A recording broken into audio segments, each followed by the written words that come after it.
She froze when the door swung open and the man in the tailored navy suit stepped inside.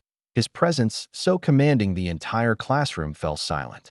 The teacher who had been yelling just seconds before turned pale, her mouth trembling as she recognized him. The children stopped whispering. The janitor's son stood stiffly beside his desk, eyes red, fingers gripping the strap of his worn backpack. And the CEO, one of the most influential black business leaders in the state, looked straight at the terrified boy and said, "Son, I'm here for you." Support the channel by liking the video, sharing it around, and subscribing for more powerful stories every week. 10 minutes earlier, the room had been buzzing with the cruel kind of laughter that only children imitate from adults. Mr. Thompson, the school janitor, had stepped out to clean a spill in the hallway, leaving his son, Jalen, to finish his reading assignment. Jalen was quiet, gentle, and smarter than most people gave him credit for, but the teacher, Miss Cartwright, never liked him. She always spoke to him like he was a burden, like being the son of a janitor made him less deserving of respect or patience. Today, her mask slipped entirely. "Read it again," she snapped as Jalen stumbled over a word. He quietly repeated it. "No wonder," she scoffed loudly, rolling her eyes. "Children of janitors never perform well. Their parents don't exactly set the bar high." The room went still. A couple of students nervously giggled because they didn't know what else to do, and others stared in shock. Jalen's face burned, but he stayed still because that's what his father taught him. Stay respectful even when others are not. Ms. Cartwright wasn't finished. "Honestly, with the way you people talk at home, I'm impressed you can read it all. You people." Those two words tore something inside him.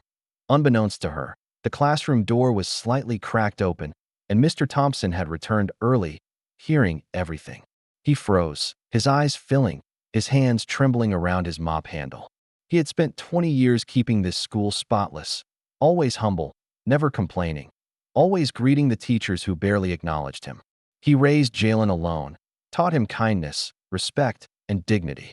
And now, hearing his son humiliated because of him, because of his job, shattered him. He stepped inside quietly. "Ma'am, please don't speak to my boy like that." She turned with a sharp laugh. "Oh, Mr. Thompson, didn't see you there." Then, with a dismissive wave, "Maybe if you spent more time teaching him instead of sweeping floors, he wouldn't struggle."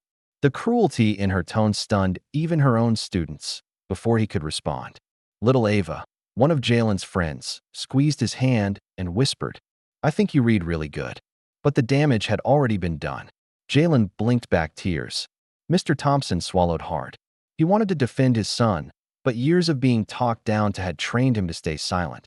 But today, fate had other plans. A knock hit the door. Firm, unexpected. Then it opened, revealing a tall black man in an immaculate navy suit, close-cropped hair, polished watch, and a presence that made every head lift. Miss Cartwright's jaw dropped. This was Omar Caldwell, billionaire tech CEO, philanthropist, and, unbeknownst to most, Mr. Thompson's childhood best friend. He stepped inside with calm intensity.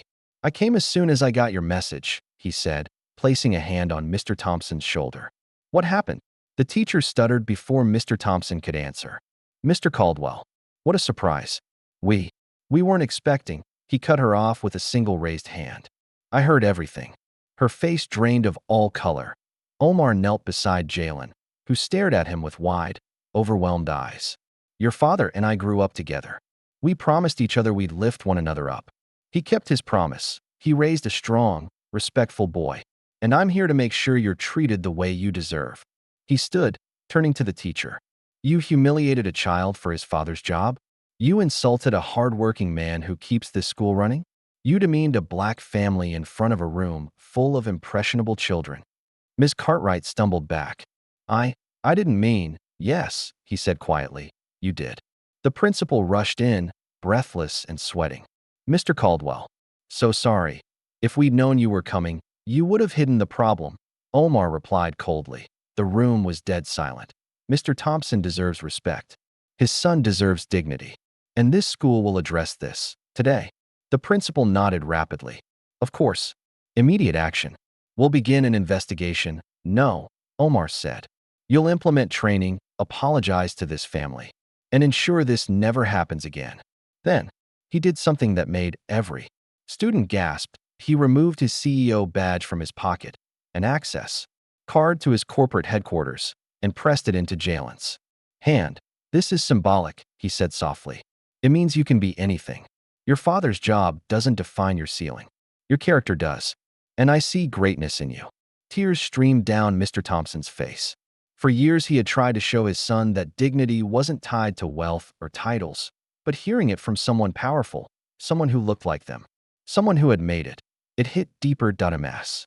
Cartwright whispered, I'm so sorry. I didn't realize that he mattered. Omar finished. Her silence was an admission. Omar took Jalen by the hand. Let's go get lunch, kid. You and your dad. As they walked out, the students stared with new respect, not for the CEO, but for the quiet janitor they had overlooked. The man who worked hard, loved harder, and taught his son to rise above hatred. And when they passed the classroom door, every child noticed something they had never seen before. Mr. Thompson didn't walk with slumped shoulders anymore. He walked tall.